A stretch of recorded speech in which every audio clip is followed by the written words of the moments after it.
السلام علیکم ورحمۃ اللہ۔ حضرت سلیمان علیہ السلام آسمان و زمین کے درمیان ہوا میں اڑا کرتے تھے۔ چنانچہ ایک دن جب کسی گہرے سمندر میں ان کا گزر ہوا تو دریا میں ہولناک موجیں اٹھتے دیکھ کر ہوا کو پھیل جانے کا حکم دیا اور جناتوں کو دریا میں غوطہ لگا کر نیچے کا حال معلوم کرنے کا کہا۔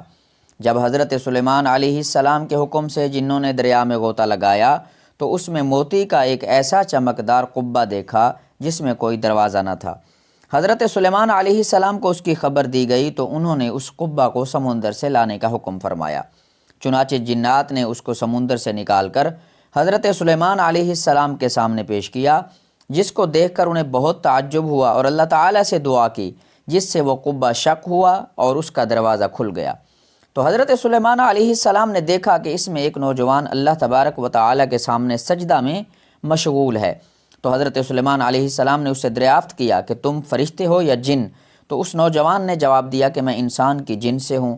اس کے بعد حضرت سلیمان علیہ السلام نے دریافت فرمایا کہ آخر یہ بزرگی اور فضیلت تجھے کیوں کر حاصل ہوئی؟ اس نوجوان نے عرض کیا کہ حضرت مجھے یہ فضیلت اطاعت والدین اور ان کے ساتھ حسن سلوک کے سبب حاصل ہوئی۔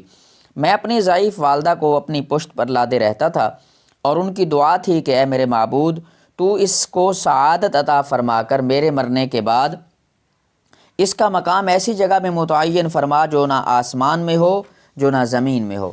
چنانچہ والدہ ماجدہ کے انتقال کے بعد جب میں ایک دریا کے کنارے گھوم رہا تھا تو میں نے سفید موتی کا ایک قبہ دیکھا۔ جب میں اس کے پاس پہنچا تو اس کا دروازہ کھل گیا اور میرے اندر داخل ہونے کی بعد قدرت الہی سے خود ہی بند ہو گیا۔ مجھے نہیں معلوم کہ اب میں زمین میں ہوں یا آسمان میں ہوں یا ہوا میں، اللہ تعالیٰ اسی میں مجھے رزق عطا فرما دیتے ہیں۔ حضرت سلیمان علیہ السلام نے دریافت کیا کہ آخر اس میں تجھے روزی کس طرح حاصل ہوتی ہے؟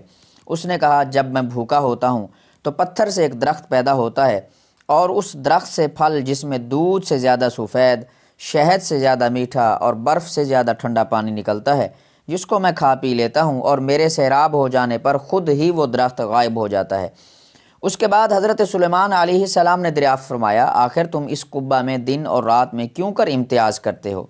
تو اس نے جواب دیا کہ جناب جب صبح صادق طلوع ہوتی ہے تو یہ قبہ سفید ہو جاتا ہے اور غروب آفتاب کے بعد اندھیرا، پس اس ذریعہ سے دن اور رات کو پہچان لیتا ہوں۔